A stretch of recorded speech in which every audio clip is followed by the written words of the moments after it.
Notorious Lexington, Murder, Madams, and Drag Queens. Lexington has a tendency to paint itself in the colors of broad green fields, thoroughbred horses, and miles of white double fences. But this is a fairly recent reincarnation. Until the mid-20th century, most of Lexington was confined to the downtown core, bounded by railroads, the Louisville, Nashville, the Beltline, and the Cincinnati Southern. After the Civil War, an influx of newly freed black people came to the city and built communities such as Adamstown, Goodlowtown, and Brucetown. At the beginning of the 20th century, women and men from other cities that were closing their red light districts came to Lexington to find work in Lexington's own vice district. And throughout the 20th century, people have come to Lexington to find some semblance of a free life or at least safety. However, as these communities attempted to make space for themselves, they came up against an already entrenched, mostly white community that didn't necessarily want to make space. As these different people brushed up against each other, the results could at best be aggravating and at worst be deadly. Here are a handful of stories of people attempting to live in Lexington, sometimes under the radar of the dominant culture and sometimes throwing elbows to create space for themselves and others. Directions from the Central Library. The Lyric Theater is at the corner of Elm Tree Lane and 3rd Street. From the library, cross Main Street to the opposite sidewalk. Walk up Main Street 2 blocks to Elm Tree Lane. Turn left. Follow Elm Tree Lane for 4 blocks to 3rd Street.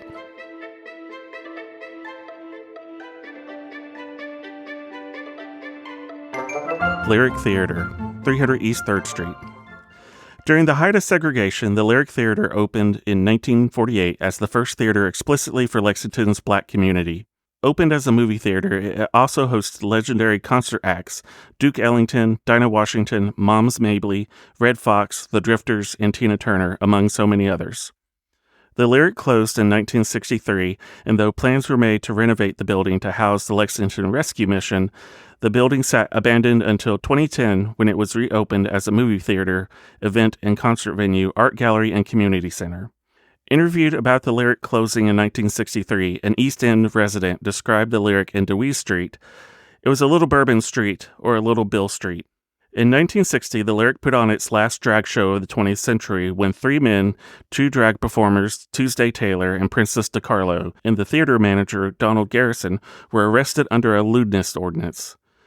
Reverend Wilbert Williams, a member of Lexington's Crime Prevention Committee, was in the audience at the behest of the police. According to Reverend Williams, it was a highly indecent act. Immorality content was rather high, certainly not proper for teenagers and children. An estimated 200 people were in the audience, besides Reverend Williams. The arresting police were booed. From the Lyric, walk 3 blocks down Elm Tree Lane towards Main Street to Short Street.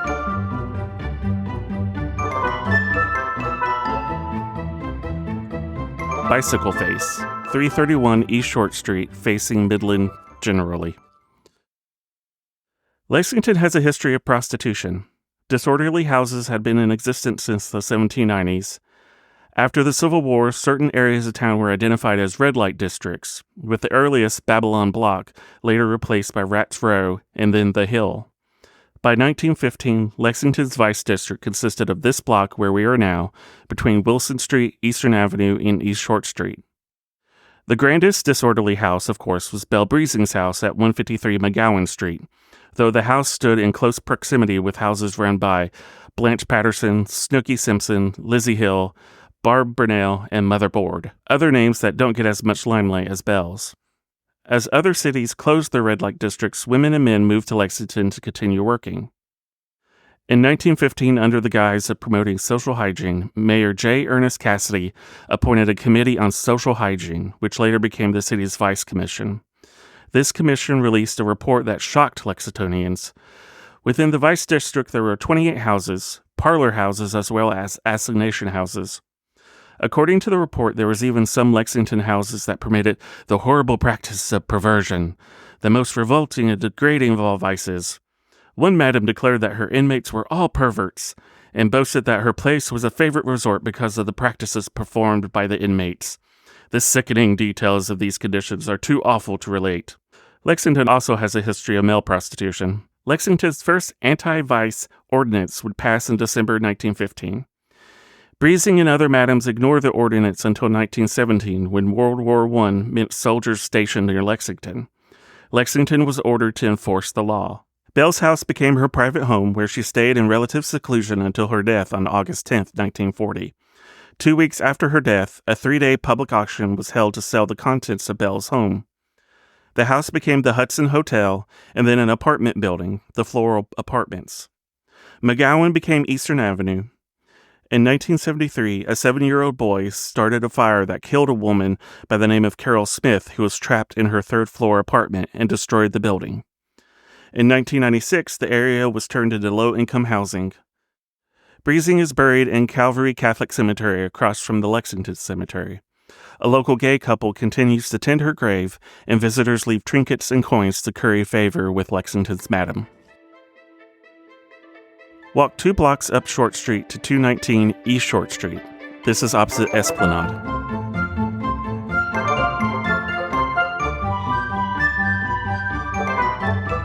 Watkins Building, Central Christian Church. 219 East Short Street, opposite Esplanade. In 1948, this building became the site of the Southeastern Greyhound Company Terminal, after Wolf Wild bought and razed the original building on Main Street. In 1974, Central Christian Church bought the property and renovated it for use as offices and a community cafeteria. In the interim, the privacy and liminal space provided by such a transient place, the building became the focus for gay men looking for companionship, male prostitutes looking for Johns, and Lexington police posing as the former and latter to arrest. Lexington's more attractive police officers would pose as gay men or male prostitutes to lure and entrap closeted gay men who used the restrooms of the station to meet other men. Those arrested would have their names published in the local papers and potentially their lives and families ruined. In August 1961, only about a year before Lexington's first openly gay bar, the Gilded Cage, would open, the Lexington police raided the Greyhound station and arrested several men. One such man was Vernon Ishmael, a well-known man who appeared in the Lexington papers during local play and musical performances. Ishmael was a popular voice teacher. After his arrest, knowing his name would be published in the Lexington papers, Ishmael attempted suicide by drinking lye. He did not die immediately. However, he suffered several days in Good Samaritan Hospital, where he finally died, October 9, 1961.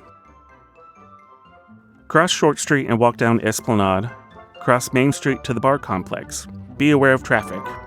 For a crosswalk, walk up Main Street to the intersection with Quality Street, then return to the bar complex.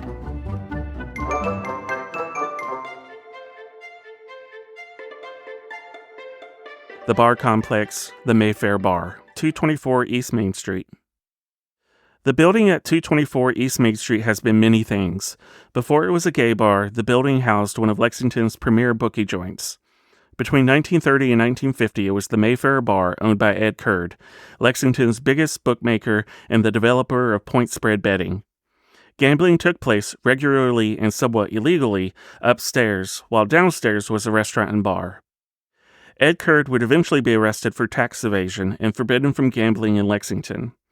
In 1953, attorney J.A. Edge filed a suit against Curd, Adolph Rupp, and gangster Frank Costello, seeking damages for alleged gambling losses. The suit was dismissed without prejudice, and Edge was suspended from practicing law for a year, his conduct deemed an attempt to bring bench and bar into disrepute. In 1963, the Gilded Cage opened. The historical marker in front of the bar complex announces this location as the oldest continuous LGBTQ gathering place in Kentucky. In the 1980s, the parking lot on Water Street was a gathering site for Lexington's male prostitutes, young gay men, and underage gay teens who couldn't get into the bar. The brick wall at the corner of Water and Quality Streets, behind what is now the Gray Building, was part of a circuit of cruising that allowed gay men to broadcast that they were searching for or available for sex. In recording the history of Lexington's gay places, a patron drew a map of the area and described the wall as being at the corner of Hope and Desire. Walk next door to the Kentucky Theater.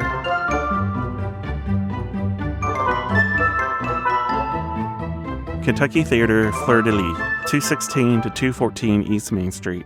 Fleur-de-Lis was a restaurant that opened next door to the Kentucky Theater and Movies on Main, now the State Theater, in January 1987. Opened by chef John Ferguson, co-owner of the Bungalow on Mill Street, it served Cajun and French food. On October 2, 1987, a disgruntled employee, Frank Leslie Yates, set fire to the Fleur-de-Lis office. The restaurant was heavily damaged, and both Movies on Main and the Kentucky Theater suffered both fire and water damage.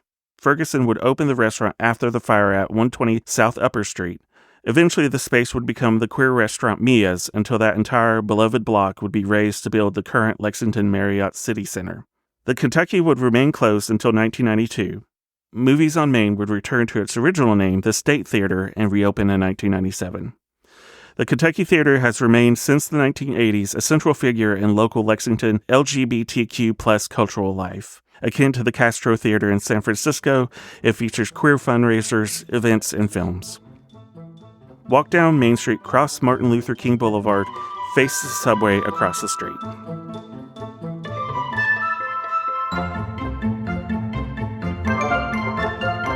Myers Building, 175 East Main Street.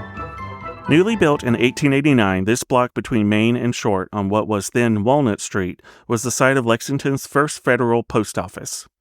Built in high 19th century style with a grand central arch over the entryway and 2 turrets, this post office was used until 1934 when a new federal building opened on Barr Street. During the 1937 floods, prisoners from Frankfort were quartered here at the post office, and barbed wire barricades to keep the prisoners in were built around it. The building would be razed in October of 1940. Back in 1889, the post office was also the site of one of Lexington's most famous duels. William Cassius Goodloe and Armistead Swope greatly disliked each other. Goodloe was the nephew of Cassius Clay of Whitehall. He had served as a secretary to Clay in Russia. A graduate of Transylvania University, a Civil War veteran, an agent in charge of the Freedmen's Bureau, and a key member of the local Republican Party, and the editor of the Lexington newspaper, the Kentucky Statesman. Swope was Goodloe's rival for leadership of the Republican Party. Swope was a lawyer in Paris, Kentucky, and was appointed by President Chester Arthur as an internal revenue collector for Lexington. He considered Goodloe as arrogant with a bitter tongue.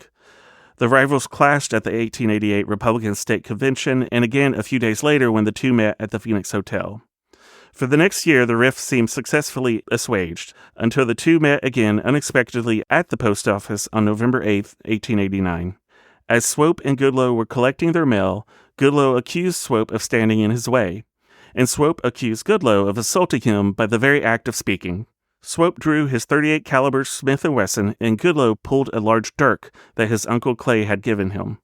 Swope fired twice, hitting Goodloe in the abdomen. However, Goodloe was able to stab Swope an impressive 13 times, killing Swope instantly. Goodloe would be carried to the Phoenix Hotel, where he died 2 days later. Proving that Goodloe was truly a Clay in the act, his uncle Cassius reportedly and proudly stated, "I couldn't have done better myself." Walk down Main Street past the Central Library to Phoenix Park.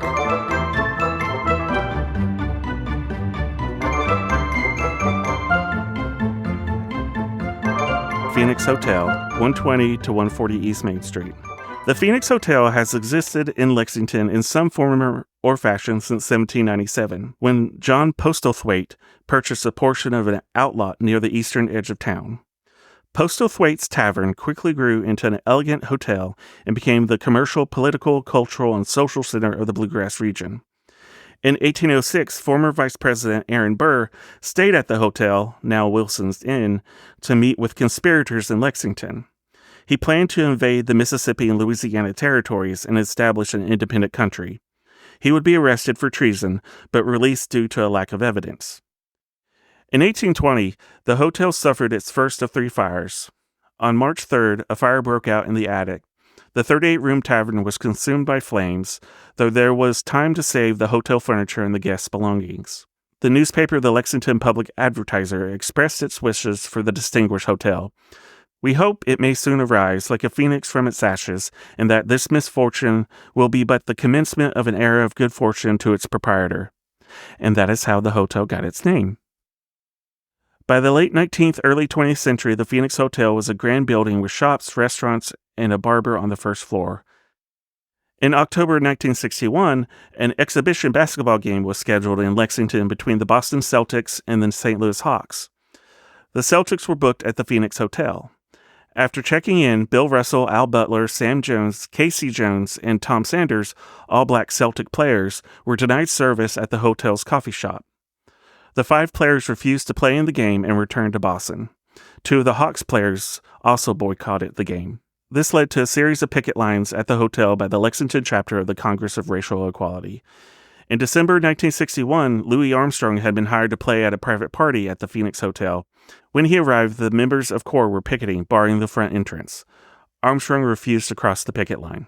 The hotel was closed in 1974, the last businesses vacated the building in 1979, and the building was demolished in 1981.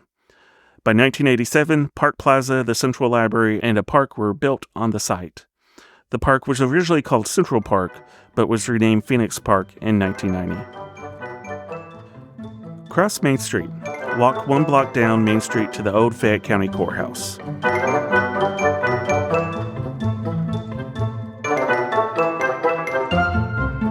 Old Fayette County Courthouse, 215 West Main Street. On February 4, 1920, the body of 10-year-old Geneva Hardman was discovered on the Jacks Creek Pike.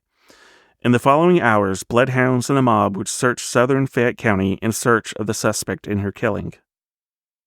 They would find Black Army veteran Will Lockett, who would confess to the murder on the way to police headquarters and sign a confession once he arrived at police headquarters, according to existing accounts. Rather than being left for the mob, he would be taken to the Fayette County Courthouse. On Thursday, February 5th, Lockett was indicted for the murder, and local officials requested assistance from Governor Edwin Morrow in keeping the peace for the Monday trial. Lockett's trial resulted in what W.E.B. Du Bois called the Second Battle of Lexington. A mob descended on the old courthouse in an effort to get at Lockett. The National Guard was called, and martial law was declared in Lexington.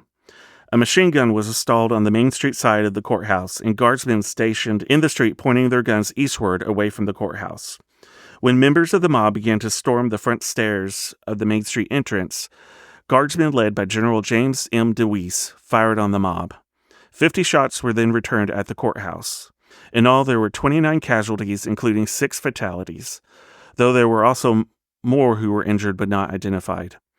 Evidence of the shots hitting the courthouse facade can still be seen if you know where to look. But the mob would not succeed, and Will Lockett would actually receive something akin to a trial. He was found guilty and sentenced to die at the state penitentiary in Eddyville, Kentucky. To make the story even more incredible, once at the state penitentiary, Lockett would confess that his name was Petrie Kimbrough, and that he was responsible for the deaths of 3 additional victims: Mrs. George Rogers of Carmi, Illinois in 1812, Eliza Moorman of Evansville, Indiana in 1917, and Sally Anderson Craft of near Camp Taylor, Louisville in 1919. For the complete story, see Peter Brackney's book, The Murder of Geneva Hardman and Lexington's Mob Riot of 1920. From the courthouse, walk down Main Street 1 block to Mill Street. Turn right, walk up Mill until you're across from the Rosebud.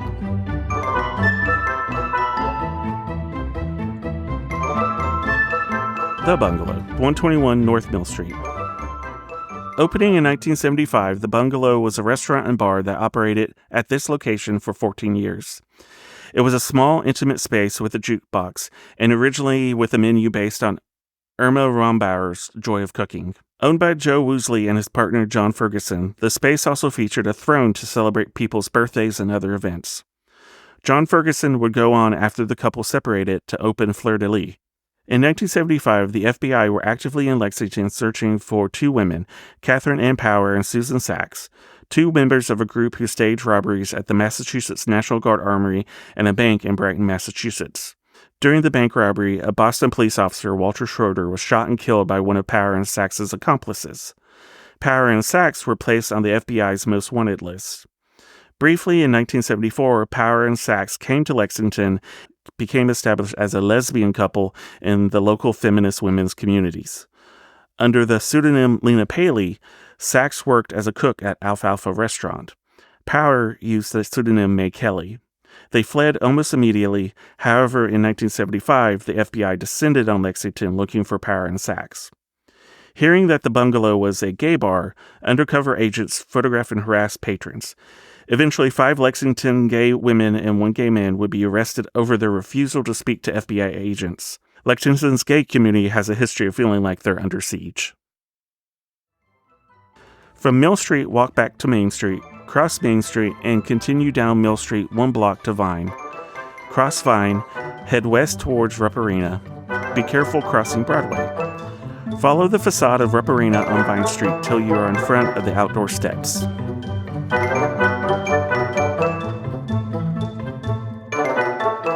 Rupp Arena, approximately near the outdoor steps. 430 West Vine Street. This is the site of one of Lexington's most notorious voting locations, known in the early 20th century as the Bloody Bee. Located on Spring Street. At that time, Spring Street ran from Coombs Street and intersected with both Water Street and Main Street. It now runs only from Oliver Lewis Way to High Street, the rest of the street taken over by the Central Bank Center complex and parking lot. R.C.O. Benjamin was an author, a poet, a lawyer, a minister, and an activist. Born in St. Kitts in the Caribbean, he was educated at Oxford before moving to the United States.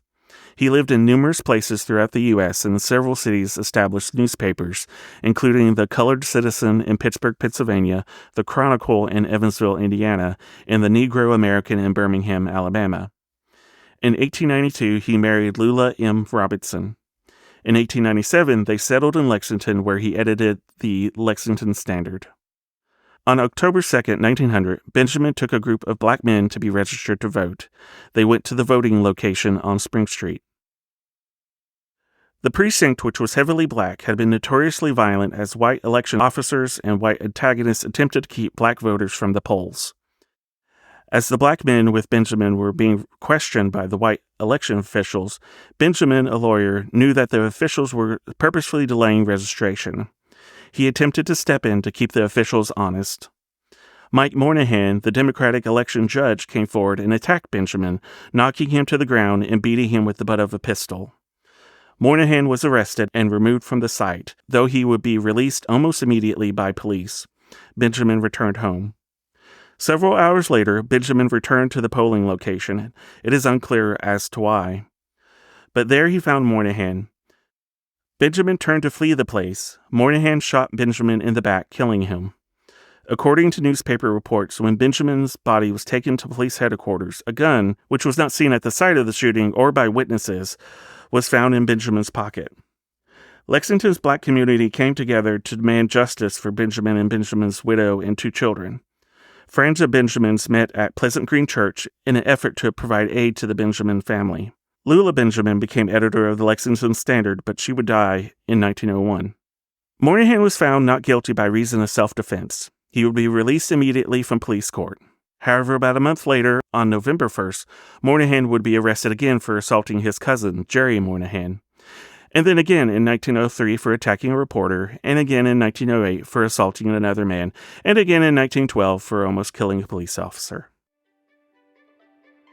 Walk west on Vine Street towards where Main and Vine meet. Walk up West Main to the Mary Todd Lincoln House.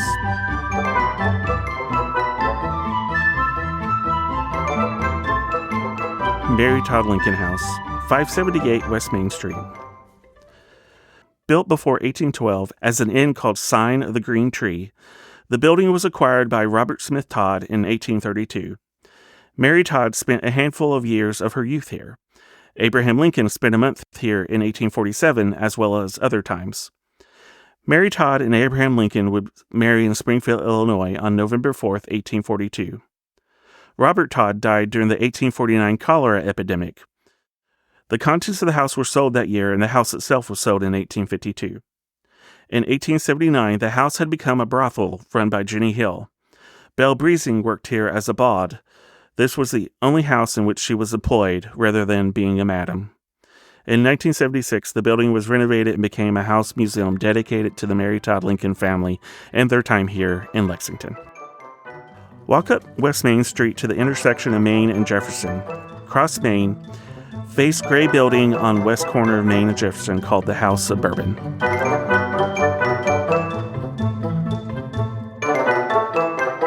House of Bourbon, 601 West Main Street. Mary Bell Cox was born in June 1860. When she was a year old, her mother, Sarah Ann Cox, a poor, hard-drinking, unmarried dressmaker and sometime prostitute, married a German shopkeeper, George Breezing. Breezing kept a market at this building with his residence upstairs. Though the toxic couple divorced after 5 years, Mary Bell kept the name Breesing and would grow up to become one of Lexington's most scandalous and revered figures, Belle Breesing. During the 5 years of Sally Cox's marriage to Breesing, this building was Belle's childhood home. At the age of 19, she would work as a bod at a house run by Jenny Hill, now the Mary Todd Lincoln House across the street next to the Main Street Baptist Church, before becoming a madam and running what would be called the most orderly, disorderly house in Lexington. Thank you for taking the time to walk Lexington's notorious streets today. We hope you enjoyed the walking tour and perhaps have learned something new about Lexington.